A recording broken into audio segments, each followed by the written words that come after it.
We're here at the Galway Cup. It's 2018. All the action is happening way over here to my left-hand side. You might ask why we're standing here with myself and Ollie Daniels wearing hard hats. Well, we're in the middle of a building site which is on the edge of Drum, and next week it's going to become a fully fledged building site as the Drum Rejuvenation Project swings into action in full. So lots of things happening, Ollie.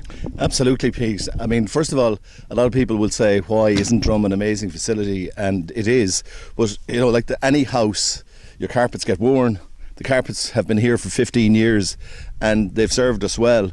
And we decided to say, right, let's put in a full rejuvenation. And what that means is, in effect, we're going to have a transformation of the existing all-weather footprint from 8 cages and a half-size all-weather pitch. We're going to make it 4 cages on the outside and 1 full-size UEFA standard all-weather 4G pitch, which will make a huge difference to our ability to coach teams, to do training, but also to play games in the evening. And as we look at the change in our, you know, social habits and so on, more teams will want to play on a Thursday, Friday, Saturday night.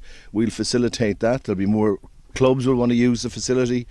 And the fact that it'll be 130 metres long will make it, you know, open to other codes as well, potentially. Now, Salthill Devon have invested very significantly in this whole footprint of this whole campus over the years, and there's another very significant investment about to be put in, and you know, we need to fund this and we need to reach out to our diaspora and friends. Absolutely. You know, we put in 6.5 million originally in the original development of Drum. That came from the sale of Miller's Lane that people remember we had, significant fundraising and government grants, and you know, we're really thankful to everyone that supported us in the past. But to the diaspora of the club, to former members, to local businesses and so on, we decided to put essentially a crowdfunding plan together. We got 200,000 from the government by way of a grant. We got another 100,000 support from the FAI, and we got 50,000 from Galway City Council. And we've raised so far about 150,000 of our own. Our aim is to raise another 50,000, and we need to do that over the course of the rest of this summer. And we will probably take a loan out from one of the financial institutions to make up the balance. But what's really important here is, you know, 40 years ago you and I were kids when we opened Devon Park, the clubhouse in Devon Park, and I still remember the excitement of Liam Brady and Mick Martin coming to this open. You know, we were all excited. We played a match in Salthill Park. We walked, Pete, from Devon Park with Liam Brady to play a match in Salthill Park. And today our kids and our grandkids and all the local kids in the community have access to a state-of-the-art facility with 4 grass pitches. We're going to have a huge, phenomenal change in terms of having a full-size all-weather pitch, and it's through the vision of people like Shocks, Jim McSpadden, Finbar Lillis, not to be forgotten, Art Friel. These guys in the 70s that revitalised the club, put it back on the ground.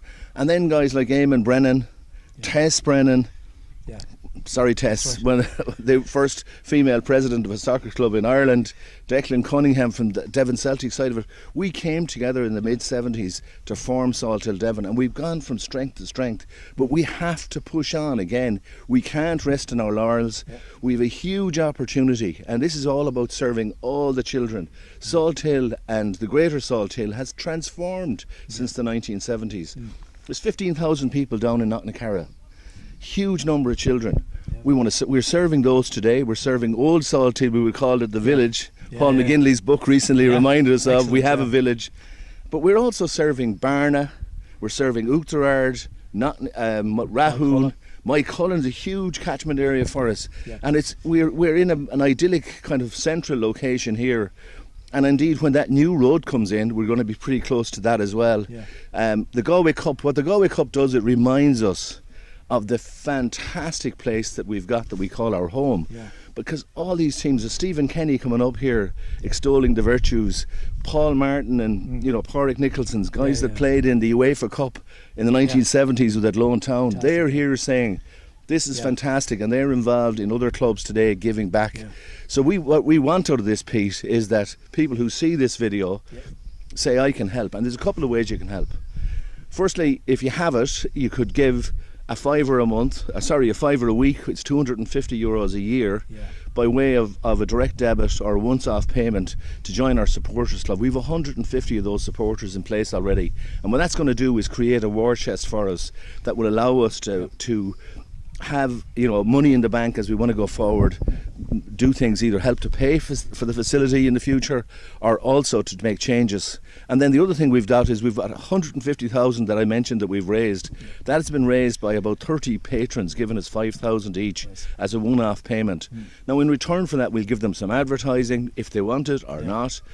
But local businesses have been very, very good, and I'm hopeful that some of them that see this will turn around and say, Ollie, here's 5,000 or 20,000 each, I won't say no. What we've seen this week right throughout the Galway Cup that's been happening, as I said over here on left, is the passion and the enthusiasm that all the kids that are playing all these various teams. You can see from listening to Ollie that he has a passion and enthusiasm for this club, as do I, and many, many more who've helped to pull us in the place we are. We need a big push now from everybody to get this over the line. The Galway Cup ends tomorrow. The bulldozers move in here on Monday. We'll have moved, we'll have taken off the hard hats and we'll have gone, but all the hard work happens in the next 6 weeks now, and we're looking forward to that. And thanks for that, Ollie. And if I could, Pete, yes, before we go, there's a couple of people that have been really good. Absolutely. Conor Byrne has done a Trojan job, keeping the facility alive, because he's the last while it's been, it has shown its age. It's 15 years in the go. And the other person that has been absolutely phenomenal in this is Tony Mannion. Tony has been an absolute stalwart in terms of, he brought his knowledge. He was on the project, the first time we built Drum 20 years ago. He's brought all that to bear. His enthusiasm is infectious, and it is fantastic to have those two guys here on the ground. So any opportunity people get, please pick up the phone. It's oliver.daniels@gmail.com. You can always get me on Facebook. You can get me on Twitter, Instagram, 086 850 1228. If it looks like money, Claude Toft used to say, we'll take it. Exactly. And we're in exactly the same principle. Yeah, all right? Yeah. Thanks, Ollie. All right, cheers. Well done.